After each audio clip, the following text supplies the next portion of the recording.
Okay, those are my guard frogs, and this is, well, it's used, but it's new to me, 275 watt solar panel that I've added to my setup, or am very close to adding to my setup.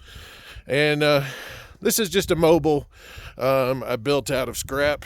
You can see there's a bunch of rocks in there, hold it in place so it doesn't blow away. A couple on the end there. It's probably got a couple 100 pounds of rocks in there. I don't think it's going anywhere. This is my 7-year-old setup, which works pretty darn good. It just chugs along, knock on wood. And those are 100 watt Renogy panels, and the original charge controller I bought went out within a year, and so I added this bad boy. And as you can see, it's got some serious juice to it, and it's got a little red light there. I guess I ought to see what the heck its problem is, but it does its job. And that little light's probably telling me that it's got, full voltage, or the batteries are full or something like that, because they're pretty close. It was my voltage inside was at 13.4 when I turned it on this morning, and that's because the last part of yesterday I turned the solar array off and ran off generator because I knew I'd be up all night doing some programming and then some Xbox, which, by the way, the number one power draw in my home is Xbox. Xbox eats up more juice than everything else. I have a higher end PC that I built, and I run two big, I don't know, they're more than 40, but closer to 50-inch televisions when I run it, dual monitor, because I don't have the best eyesight. And that computer rig doesn't drain my stuff anywhere near as fast as the Xbox with one screen. Now, I'm adding this 285 watt, 40 volt used, also about 7-year-old panel. So it has more than a third of the wattage of my 8 panels over there. Those 8 panels are the only thing that powers my house, because that bad boy burned up in some heavy gusts and heavy wind. It was a pretty decent windmill, but the only problem with it is it's manual, and you can see over here that it has this brake on, brake off, and you're supposed to turn the brake off if the winds are too high, which makes it a real pain in the butt if you're out and about and there's a storm you're not aware of, that sort of thing. So I already had this, and this is wired up over code. You can see it's in conduit, but my wires are heavy duty. I've done that through the entire house. Everything in the house is over code, except for a couple of little 15 amp outlets that are in the very top of the house that have actually never been used. And those are just, they're just up there for lights. Everything else, the wiring is thicker than it's supposed to be, just to be safe throughout. So if we come over here, and this is a little messy at the moment, this Wanderer right here is actually doing nothing because it was one I had laying around, and I was just wanting to test it. So it does show that the batteries are happy, and that connection goes down into that conduit, and the one you see blinking in there, that's just letting us know that we've got full battery and good sunshine. These 4 panels, they are dedicated to the water pump for the well, which is over there, right over there. And the only other thing I use that array for is I plug in my Starlink, which you can see the thing right around on the far corner over there. So these 4, they do pretty good. They rarely run out of juice. The water pump's always ready when I need it, and the Starlink is usually very happy. The only time that's not the case is when these are covered with about 6 inches of snow and it's been overcast. And that's the funny thing, is that they still collect sunlight even when covered with 6 inches of snow, but not so good during the overcast. The actual worst performing time for the solar panels is not when there's whiteout conditions, but when it's dark rain clouds. And I guess that makes more sense, because when there's whiteout conditions, there's still a lot of light being reflected all over the place. Not ideal, but they still continue to work. So back to this monster here. So these are being pulled out of installations, and I got this one for a pretty good deal, $60. And so I'm going to get some more of them, but I wanted to just add one, and you can see it's oriented differently than my other panels. These panels, I actually made a mistake when I was installing them. Is what I did was I took my latitude, my longitude, and that told me the angle that I needed to put these at for ideal summer conditions and ideal winter conditions. And my mistake was I split the difference and I set them up to be in between. And what I should have done was set them up for the ideal direction, the ideal angle for winter, because you get a lot less sun during the winter than you do during the summer, and them being off angle during the summer would absolutely not matter up here. You can see Mount Blanca there. This is 8,300 feet because the days are so long and there's so much sunshine up here during the summer. Them being at pretty much any angle would be essentially not a problem. But I should have angled them for the winter, but they do pretty good. And especially this set right here, which is just running the water pump and Wi-Fi. So I've put this guy in, and my thinking this time is that this will catch the morning sun. And that means that I can start getting juice to my battery array, I don't know, maybe an hour earlier than it actually hits those panels. So that's what I'm going with. Now, obviously, I'm getting a call. Okay, sorry about the interruption. Let's see, where were we?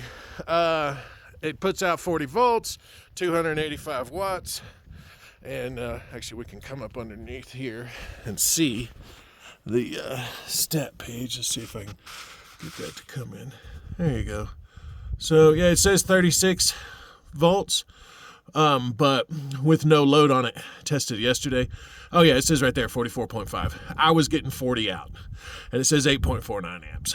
So, roughly in the range of 360 watts, maybe 400 watts when it's doing over voltage. So I've got these guys capped off right now, not doing anything, because I'm waiting on a buck-to-buck converter. I could have bought another charge controller, but for something rated to be able to handle just this one, mostly because of that 40 volt upward voltage, we're looking at about $115-120. And now these little wanderers are not bad, but they're at about I think a max like 25 volts. So they were fine for these things, which come out. And while we're at it, let's take a quick peek, see if we've got a stat page on the bottom of these. Yeah, right there. Let's see if I can read that. There we go. So 22.5 volts. So, those little things are just enough to handle these. And, but like I said, supposedly they were enough, and I burned them out. So that's why I have this big honking monster in here, and it has chugged along just fine. And you can see that I put, some plexiglass in there. I can get to my wires underneath there and everything, but that just keeps the snow and the rain off of it, has for years anyway. Now I got to knock on wood. I probably have to replace that. It's probably about time. And this thing was clear when I first put it in, but all the sun exposure has done it up. So what we're looking at is I stole the wires from the windmill because, like I said, it's burned up, and they're already conduited over here, and they come right up. That is really hard to see. Yeah, that little guy falls out. Nope, that won't transfer for anymore, so clearly I got to replace that soon. Let me see if I can get this up in here so you can see. That piece of conduit right there, that gray conduit, is where this wire that's going into this one is coming from. And I just left it hooked up because, hey, what the hell? It's not hurting anything for a couple days. Let's see if we can get this thing to sit back up under there like I had it. There you go. Okay, so when the buck converter gets here, I will take these two leads out of this, and it will be out of the system entirely. And like I said, it's not doing anything. It's not connected to the battery output.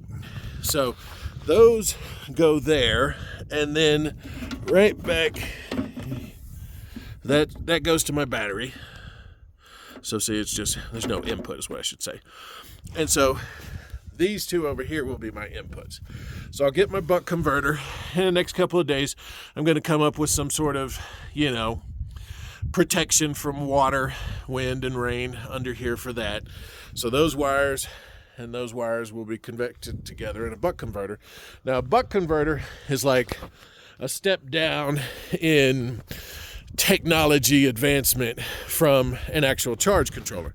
Like I said, charge controller is going to be over $100 for something to handle just this one solar panel. And what the charge controller does is it says, okay, you're taking 40 volts input, and sorry for all the wind and stuff. So that charge controller says you're taking 40 volts of input, and I only want 12 volts out. I don't have this on a 24 volt system in my house because I was much more familiar with 12 volt when I did it, and I just wanted to be sure, that I knew what I was working with. And there's some power benefits to going to the higher voltages, and I may very well switch this at some point, but another call. Be back. Okay, after call number 2, we are back to it. Let's see. Also, buck transformers. So we're talking about the difference between me getting a charge controller for this thing, and as you can guess, that charge controller that I've shown you over here a couple of times was not cheap. And I wouldn't need one quite this hefty for just this one extra solar panel, and the prices have come down since I bought that 7 years ago. But still, it's well over $100. And I was like, really trying to use this as a test thing. I got a couple ideas for maybe what I'll do if this is successful is go ahead and add another one facing this direction that will catch that evening sunlight. So I would be catching 285 watts an hour earlier in the morning and 285 watts for what I think is probably a couple of hours later in the evening. And I think that's going to be enough to top off my battery array underneath. My battery array, which is under the house, has never really pulled in. The highest the charge has ever been on it is a 13.8, and that's only once. And the interesting thing about that is it hit that 13.8 charge for the first time I've ever seen 3 weeks ago. So this is a 7-year-old system of wires, conduit, solar panels, and 80% of the batteries underneath are also 7 years old, but I added a couple extra batteries over time. The batteries I'm using are 200 amp hour, and they're about $400 a piece. So I've just sort of added some extra batteries over time. And that solar or that battery array under the house, it never quite gets to hitting like 14.4 volts or, anything above 14 volts. And that's what you charge at, to charge a 12 volt battery system is you want it charging at 14.4. So I'm thinking I add this extra big solar panel and I might be able to run a little later. As is right now, on a good sunny day, I can run, let's say I want to start playing Xbox at, say an hour before sundown. I get about probably 3 hours of running my system with the Xbox on and everything else in the house turned off. If I want to run my PC and program well into the night, we're talking about, I'm looking at, let's say I started programming on the PC at, around sundown. I can run that thing until probably about 10, maybe 11 o'clock on a good night. And there are times when I'd rather still be up programming until 2 or 3 o'clock in the morning. And so that's when I end up going, switching over to a backup generator or something for a little while. And I'm just tired of hauling gasoline. I don't like storing the gasoline around here. I don't like dealing with the waste oil, all the stuff that comes with that, which to me are almost like anti-off-grid. I'm off-grid, but if I have to go to the store to get gasoline to run my house, I'm really just grid adjacent, So I'd like to eliminate the gas for everything except for like the absolute worst snowstorms where it's 6 or 7 days of snow and overcast and all that kind of stuff. And so I'm thinking that this set, I think by adding, close to an extra 300 watts of power earlier in the day, and then probably another one of these solar panels facing the exact opposite direction, except I'll probably put it down the hill over over that way, down the hill a little bit, because there's a nice wide open space where it'll catch that evening sun all the way to the end. And I may put more than one, and I may even have that thing run it on its own wiring, because I have a whole nother set of wiring that runs under the house and into where the battery array is separately, because that's how I run the power from the generator, which is over on the other side of the house. So I may steal the generator power and wire setup in order for another solar array down there, which is part of the reason why I made this mobile, because I may move this thing when I'm all done. And the other part of the reason was I got a fairly jacked up shoulder and I can move rocks easy enough, but coming over here and hitting this thing with post hole diggers, that bird almost sounds like the battery alarm in the house when it's going low. And so avoiding post hole diggers and keeping it mobile, because I may move this thing. This is all a test. So back to the buck converter. It will provide, the one I bought is, and I'll put a picture and a link to it, it's 1200 watts. This thing is a max of about 400 watts, 360 to 400. So 1200 watts is overkill. This thing only does up to 9 amps. The buck converter I bought is a 50 amp converter, and I think it runs. Hey boys and girls, we're back. Today I am connecting a D-Rock or DROC DC to DC buck voltage converter. And I got some photos I'll put of the model number and parts of the little manual, but it doesn't seem to be too complicated.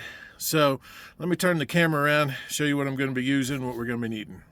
So I've already installed one of these fuses. It just plugs right in line on the positive side, which comes out of the back of the solar panel here. Let me find it. Like I said, I've already plugged it in. It's right in line there, and it just plugs in, and that gives me a fuse in case for whatever reason I get too much voltage coming from this big old solar panel. And let me back off, show you. Oh, and we're only going to have a limited time to do this. I'm at 15%. All right, so there's the one I'm going to be connecting today, and there's the size of the other ones. So 285 watt versus 100 watt panels. So we can come back under here and we can see where I got my little rig set up. I've got just a loose block here that my D-Rock's going to sit on, and I've got a shelf and a little holding piece of wood right there, and I've got this stained glass box. Now, is it a stained glass box if there's no color to the glass? Anyway, stained glass box that my mom built. And I think she'd be happy that it's been pulled out of the storage and it's getting used for something. But we're going to run the wires up in here, and that should give us some protection from the elements for the electronics. I've used the same sort of idea over here for about 7 years. It's worked fine. So that's what we're going with. So first, what we got to do, and this is the DROC or D-Rock, whatever it's supposed to be called down in here. Let's see here. That'll be for tightening on the wires once I get them in place.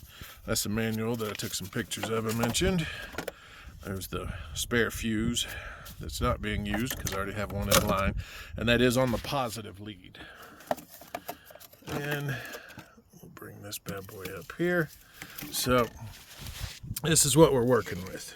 Now, one of the first things you have to do is this dip switch. All of it, they have to be down, 1, 2, and 3. And the reason those have to be down is because that turns the dip switch off, so you can use this little meter right here to do the adjustment. And I like the idea of that. Hope it works. Plus, it gives you a backup. If that doesn't work, then you can just unconnect it and use the dip switches. But I think the dip switches only go to set voltages, like 212 volt to 24 volt to 48 volt. And I want this thing shooting out at about 14.4 volts so I can get better charging from it on my battery array. Oh, and my battery array wires are right there. You see the white and the black plugged in the bottom of that Wanderer temporarily? Yeah, that thing is only good up to about 20 or 24 volts. And this solar panel outputs with no connection, it comes out at 44 and a half. So that's why we're using this converter. And you can see right here where it says in. So we're going to plug our 2 lead wires from the solar panel in here. And then we're going to plug, and we're going to, at that point, adjust with the little display. We'll adjust with that bad boy. And then once it's to the voltage I want, and it says it's a max output of 20 amps on the current, which should be perfect because we're connecting this to a battery array that has 200 amp hour batteries, and 10% would be 20 amps. So, and our output is right back here under these wires. So that'll be connected in there. Catch you in a few minutes.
Okay, so I was able to find another 90 degree, one coupler on one end. There is a coupler underneath that electrical tape, but it's an odd, I don't know, some sort of synthetic rubbery coupler. So I threw a little electrical tape on it just to make, give it a little beef up. Hopefully it'll stay in place. And after plenty of searching and finding hose clamps that were too big and too small, and making a little space in the end there with a hammer and a screwdriver for my screw, I'm gonna slide this bad boy on the end here and see if I can hold this thing in place. I'm gonna have to get myself a videographer if this is gonna work, or a GoPro or something. Okay, that needs to be the other way, like that. Okay, and hey, it fits. So we're going to reach in here, and nope, I had it right the first time. That'll be a pain in the ass to screw down, so let me flip that around. Okay, get in here like that. The idea is I'm going to screw that down so it's nice and tight on the pipe, on the conduit, and then I'm going to put a screw into the wood so that this whole setup right here stays where I want it. See you in a minute, because that's a two-hand job. Well, wait a minute, we might be able to, screw it. Okay, so clamp is on, screwed into the wood, wires are stable. Looks like I need to move this little shelf over to accommodate those wires, and then it'll be hookup time.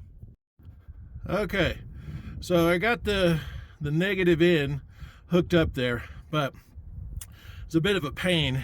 I realized I had to kind of untwist my braided wire there and turn it into a forked deal so that then you can set it on either side of that screw and put it down in there.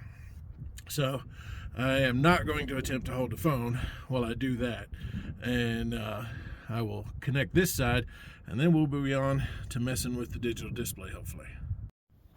Okay, this little doohickey was a little bit confusing, but you press this VA button up here, and that takes you into where you can set stuff. Now see where it says blinking CV down there, and it's showing the tenths. So that allows me to adjust the that position of the voltage with the little silver dial. I'm not going to do it now because I got it where I want it. And you would press the SW button to move over to the 3 and to move over to the 4. I don't think you can change the first part, at least not on the setting I'm on. That ones digit, or the tens digit that's a 1 right now. But anyway, so then I hit VA once I'm happy with that voltage. And now it says CC, so that's my current setting. And I turned it down to 19.98 because 20 amps is 10% of my 200 amp hour battery array, or the batteries that are on my array. So I'm thinking setting it at 20 is probably safe. So I've seen some people say you can go as much as 20 or 40%, but I'm just looking for a little boost. So I think the 10% of 200 at 20 amps ought to do me good. So I hit VA when I'm done there. And at this point, it shows no amperage. And, I had set it to the 19.98, so I'm going on faith here that it's showing no amperage because the batteries aren't connected. And I did make my connections in here. I got a little electrical tape in between the two wires to make sure there's nothing touching. It's pretty close there. It is tight. That's why I had to do that forked braid to get them in there, but they're not touching. And I'm probably going to do just a little more work because it's cold out here and that electrical tape isn't sticking worth a dang. So I'll do a little bit more. The other side is going to be a little easier because it's not braided wire, it's solid wire. And so as long as they fit, I should be able to screw them in over there pretty good. So I'm going to disconnect my white and black from this temporary holder, screw them in right there and see what happens. And you guys will have to forgive me for not putting on video because it is freezing out here, it is windy out here, and my fingers are barely working.